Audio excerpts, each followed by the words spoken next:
जब कोई व्यक्ति मर जाता है तो मरने के बाद समय कैसे बीतता है, दिन कैसे बीतते हैं उसके, तो इसी पे थोड़ी बातें करते हैं आज।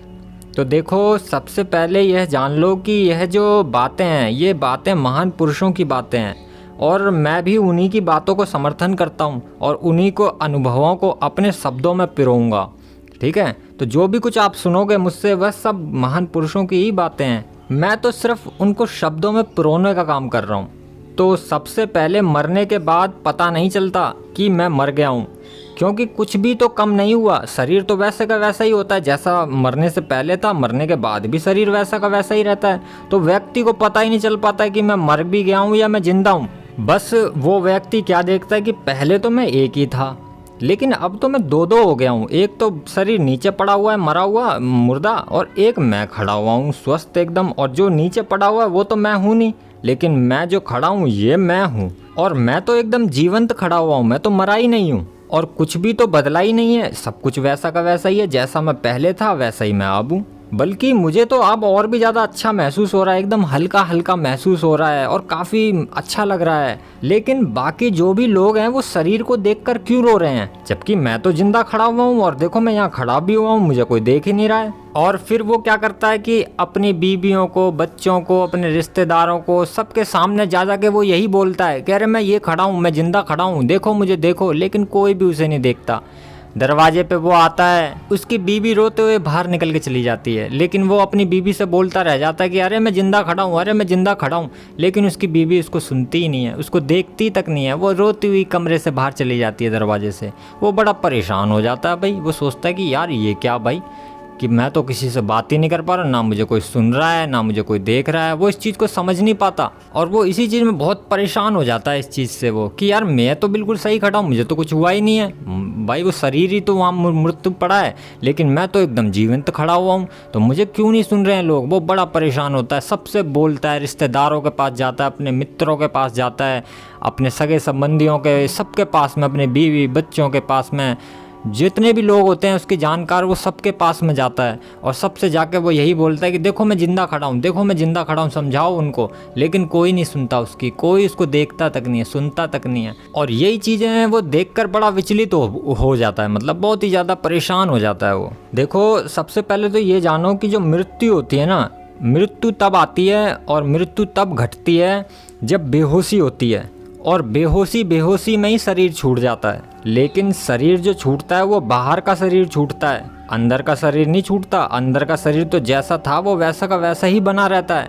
और देखा जाए तो बाहर का शरीर और अंदर का शरीर देखने में बिल्कुल भी अलग नहीं होता। जैसा कि बाहर का शरीर दिखता है आपको, बिल्कुल सेम वैसा ही, एकदम उसके जैसा ही अंदर का शरीर भी होता है। जैसे कद काठी बाहर के शरीर की होती है, वैसी कद काठी अंदर के शरीर की भी होती है। और जो भीतर का शरीर जो होता है वो भी बिल्कुल उसी के जैसा होता है जैसे कि बाहर का शरीर होता है। और जो भीतर का शरीर होता है उसको कहते हैं मनु शरीर। और जब व्यक्ति की मौत हो जाती है तो मौत के बाद में जो स्थूल शरीर जो होता है वह तो छूट जाता है, लेकिन मनु शरीर काम आता है। फिर मनु शरीर में वह प्रवेश हो जाता है और मनु शरीर ही उसके साथ रहता है। और फिर वो जहाँ भी जाता है तो मनु शरीर में ही होता है वो। और उस वक्त उसको ऐसा लगता है कि कुछ भी नहीं तो कम हुआ, सब कुछ तो वैसा का वैसा ही है, सब कुछ मैं पहले के जैसा ही हूँ। लेकिन लोग मेरे को नहीं समझ पा रहे, लोग पता नहीं क्यों रो रहे हैं, मुझे देख तक नहीं रहे हैं, मुझसे बात तक नहीं कर रहे हैं। और वो सबको समझाने की कोशिश करेगा इस चीज़ को, मगर किसी को कभी कुछ वो समझा नहीं पाएगा, क्योंकि समझाने में उसने बहुत ज़्यादा देर कर दी। समझाना था तो जीते जी ही समझाना था और जीते जी ही समझना था। मौत के बाद में कुछ समझना नहीं रह जाता, सब अफसोस ही अफसोस रह जाता है। इसलिए उसको जीते जी ही समझना था उस चीज़ को। अब वो मौत के बाद ना तो वो खुद समझ सकता और ना ही किसी को समझा सकता।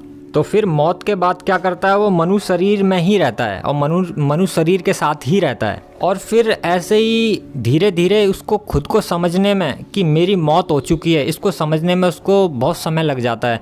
कहते हैं कि 3 दिन लग जाते हैं उसको समझने में, कि 3 दिन में उसको पता चलता है व्यक्ति को कि भाई मैं मर चुका हूँ। अब तो खैर वो व्यक्ति नहीं रहा, आत्मा हो गया मतलब, मगर उसको 3 दिन लग जाते हैं समझने में। काफ़ी लोग बोलते हैं 3 दिन लग जाते हैं, कुछ लोग बोलते हैं 8 दिन 10 दिन लग जाते हैं, 12 दिन लग जाते हैं, 12वीं करते हैं जैसे कि 12 दिन लग जाते हैं। काफ़ी लोग तीजा करते हैं, 3 दिन लग जाते हैं बोलते हैं। तो सब लोगों की अपनी अलग अलग धारणाएं हैं, कोई 3 दिन बोलता है, कोई 12 दिन बोलता है, कोई 13 दिन बोलता है। तो सबके अलग अलग अपनी अपनी धारणाएं हैं कि कितने दिन में लग जाते हैं व्यक्ति को समझने में कि मैं मर चुका हूँ। और ये जो इस बीच जो ये समय जो वो बिता रहा है वो भटकता ही रहता है, ना तो वो सो सकता है ना तो वो कुछ सोच सकता है। मतलब वो सो नहीं सकता, अब उसकी अब नींद ही चली गई, अब एकदम हल्का हो गया, ना तो वो सोएगा, बस ऐसे ही घूमता रहेगा, बस इधर से उधर भटकता रहेगा और कुछ नहीं कर सकता वो। लेकिन परेशान बहुत होगा वो, अपने घर के अंदर आएगा, अपने घर के बाहर जाएगा, उसके रिश्तेदार इकट्ठा हो रखे होंगे, रिश्तेदारों से बोलेगा, अपने घर वालों से बोलेगा कि देखो मैं जिंदा हूँ, लेकिन कोई उसको नहीं देखता। सबों से बोलेगा वो कि रो मत, क्यों रोते हो बेकार में, मैं देखो यहाँ खड़ा हूँ, लेकिन कोई नहीं उसकी मानेगा। लोग तो जो है बुरी तरीके से भौंपा फाड़ फाड़ के रो रहे होंगे, अरे भैया रे। सबका अपना अपना तरीका होता है। कुछ लोग जो है गीत गा गा के रोते हैं, कुछ लोग ठुस ठुस रोते हैं, सबका रोने का अपना अपना अलग अलग तरीका होता है, तो सब अपने तरीके से रोते हैं। तो लेकिन वो लोगों को समझा रहा होगा कि देखो रो मत, क्यों रोते हो, मैं तो यहाँ खड़ा हूँ, लेकिन कोई उसको सुने तभी तो। अब उसने स्थूल शरीर जो था छोड़ दिया, इसलिए अब उसको कोई सुन भी नहीं सकता, ना उसको कोई देख सकता, क्योंकि जीवन का एहसास तो जब ही कर सकते हैं जब तुम भौतिकता में हो, यानी कि स्थूल शरीर में ही रहकर जीवन का एहसास हो सकता है और तुम दूसरों को भी करवा सकते हो।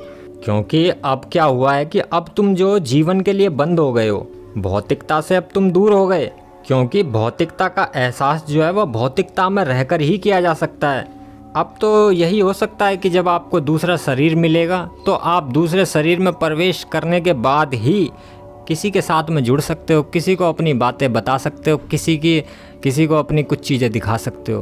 तो अब इसके लिए तो आपको इंतज़ार करना होगा दूसरे शरीर मिलने का। जब तक आपको दूसरा शरीर नहीं मिलेगा तब तक आप ऐसे ही भटकोगे। अपने कर्म जब तक मरने वाले व्यक्ति के कर्म शांत नहीं हो जाएंगे, जैसे कि कर्म शांत कैसे होते हैं, ये कुछ ऐसा होता है कि जैसे कि कोई व्यक्ति है, अब उसकी लड़की जवान थी, उसने अपनी लड़की की शादी करनी थी, लेकिन शादी करने से पहले उसकी मृत्यु हो गई, यानी कि उसके कर्म तीव्र थे और वो कर्म ठंडे नहीं हो पाए, यानी कि उसकी शादी अधूरी रह गई उसकी लड़की की। अब वो बड़े उसमें रहेगा, परेशान घूमेगा, वो बड़ी चिंता में घूमेगा, अरे मेरी लड़की की शादी करनी थी मेरे को, अब कौन करेगा ये वो। तो मौत के बाद तो कोई उसको नहीं देख रहा, तो उसके जो कर्म है वो ठंडे नहीं हुए, वो बड़ी तीव्रता पे थे। तो जब तक उसकी लड़की की ये जो शादी का जो ये उसका कर्म था, उसका जो भी ये जो कर्म उसने बना रखा था अपना, जब तक ये कर्म उसका ठंडा नहीं हो जाएगा, यानी कि जब तक वो इस बात को भूल में नहीं पड़ा लेगा और भूल के एकदम शांत नहीं हो जाएगा, तब तक उसको मुक्ति नहीं मिलेगी, तब तक उसको दूसरा शरीर नहीं मिलेगा। तो ज़्यादातर क्या होता है कि जो बूढ़े लोग होते हैं ना, उम्र अपनी काट लेते हैं जो, वे लोगों के कर्म जल्दी ठंडे हो जाते हैं और उन लोगों को जो है जल्दी शरीर मिल जाता है। जबकि अगर कोई व्यक्ति जवान है, जैसे कि जवान व्यक्ति की अगर मृत्यु हो जाए, किसी दुर्घटना में मृत्यु हो जाए, रेल से या सड़क दुर्घटना में या कैसे भी, अगर किसी व्यक्ति की, या आजकल आत्महत्या कर लेते हैं कुछ लोग, ये बेकार की चीज़ें हैं ये, तो ऐसे कर लेते हैं ये सब चीज़ें। तो इस तरीके से अगर किसी जवान व्यक्ति की अगर मौत हो जाए तो उसके कर्म बड़े तीव्र पे होते हैं, यानी कि उसकी ना तो शादी हुई थी ना कुछ, वो तीव्रता पे उसके कर्म होते हैं। अगर शादी भी हो गई होगी तो उसके बच्चे या कुछ भी है, उसके कर्म बड़े तीव्र होते हैं, तो उस व्यक्ति को शांति नहीं मिल पाती है जल्दी से। तो ऐसे व्यक्ति अपने कर्म शांत करने में थोड़ा समय लगा देते हैं और समय लगने के बाद ही उनको शरीर दूसरा मिलता है, क्योंकि जब तक उनके कर्म शांत नहीं होंगे तब तक उन्हें दूसरा शरीर नहीं मिल सकता। इसलिए शरीर मिलने के लिए, उनको दूसरा शरीर मिले, इसके लिए उनको कर्म शांत करने पड़ते हैं और कर्म शांत करने के बाद ही उनको दूसरा शरीर प्राप्त होता है। लेकिन बुजुर्गों में ये चीज़ होती है कि बुजुर्ग लोग जो होते हैं वे लोग के ज़्यादा कर्म होते नहीं है, उनके कर्म शांति हो चुके होते हैं, क्योंकि वो लोग क्या होते हैं कि देखो अपने बच्चों की उन्होंने शादी कर दी है, नाती पोतों के संग खेले हैं खूब ये सब, तो ऐसे लोगों के भी कर्म होते हैं, लेकिन इतने ज़्यादा तीव्र कर्म नहीं होते, तो इसलिए उनके कर्म जल्दी शांत हो जाते हैं और उनको जल्दी शरीर प्राप्त होता है। लेकिन जो अगर जवान मृत्यु हो जाए तो वो व्यक्ति की जो आत्मा है वो कर्म शांत नहीं कर पाती इतनी जल्दी, इसलिए उनको थोड़ा समय भी लग जाता है दूसरा शरीर प्राप्त करने में। और इसी के ऊपर जो है तिब्बत के अंदर गुरु जो होते थे वो लोग, इसके ऊपर उन्होंने बहुत रिसर्च की। तिब्बत के अंदर जो है मौत के ऊपर बहुत रिसर्च की गई है, मृत्यु के ऊपर।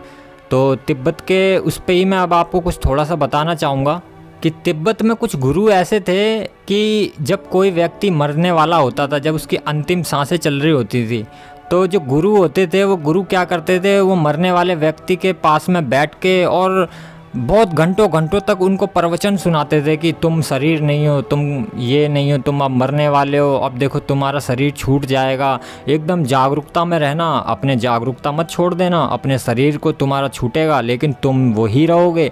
इस तरीके से उनको बताते थे कि आगे अब अगला जन्म कैसे होगा उनका, अब अगला शरीर उनको किस तरीके से धारण करना है, इस सब चीज़ों के बारे में उनको बताया जाता था। और यहाँ तक कि व्यक्ति के शरीर में से प्राण भी निकल जाते थे, यानी कि अब वो मर भी गया लेकिन उसके बाद भी जो वो गुरु होते थे तिब्बत के, वो उनको बोलते रहते थे, उससे बोलते रहते थे।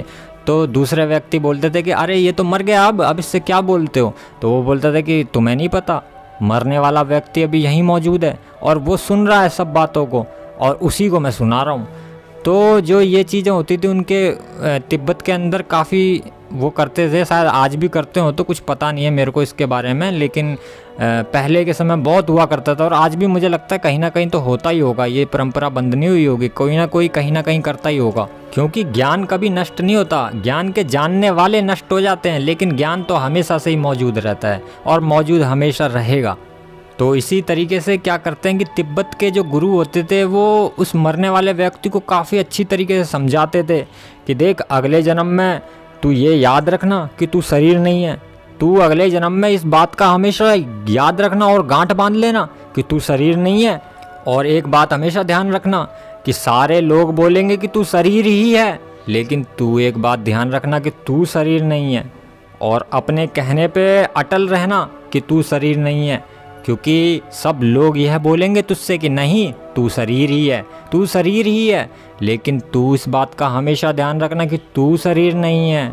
लोग तुझे शरीर में फंसाने के लिए बड़ी बड़ी तरकीबें आजमाएंगे, बड़ी बड़ी चीज़ें करेंगे तेरे साथ में, बोलेंगे कि तू शरीर ही है, देख तू शरीर ही है, लेकिन तू हमेशा याद रखना कि तू शरीर नहीं है। अगले जन्म में इस बात का हमेशा याद रखना कि तू शरीर नहीं है। दुनिया चाहे कुछ भी करे तुझे शरीर में घुसाने के लिए, तुझे शरीर में बताने के लिए कि तू ही शरीर है, लेकिन तू शरीर नहीं है, ये बात तुझे याद रखनी है और अपनी बात पे हमेशा अटल रहना है कि तू शरीर नहीं है।